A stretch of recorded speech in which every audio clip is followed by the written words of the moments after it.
Merriam-Webster's online dictionary defines globalization as, quote, the development of an increasingly integrated global economy, marked especially by free trade, free flow of capital, and the tapping of cheaper foreign labor markets.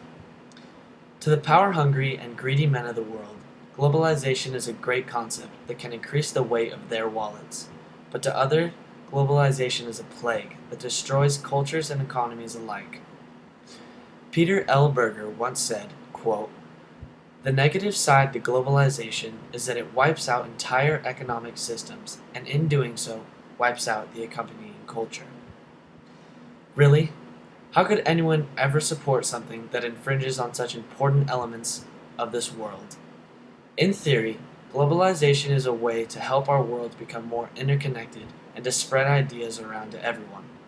But when performed poorly by countries with low morals, we see how truly terrible globalization is. Most companies will do whatever they can to produce the largest income while saving the most money.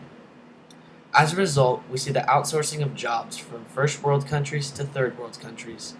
This results in social injustice. Many of these third world countries that the jobs are sent to do not have the same precautions and guidelines in place to protect their workers. Plain and simple, this is dangerous. Most of these workers in developing countries are forced to work many hours and receive little pay. Thus, they receive little reward for their hard work. Children are made manufacturing slaves and are forced to put their lives at risk to produce a product. They are given poor living and working conditions, which sadly can result in death.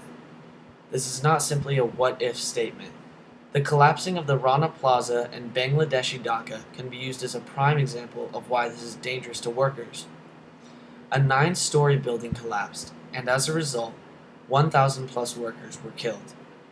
1,000 plus workers would never be able to return home to see their families again. 1,000 plus workers' lives were discarded for the profit of big companies. This cannot be simply overlooked. In conclusion, yes, globalization does have its advantages. But do these advantages make up for the suffering of others?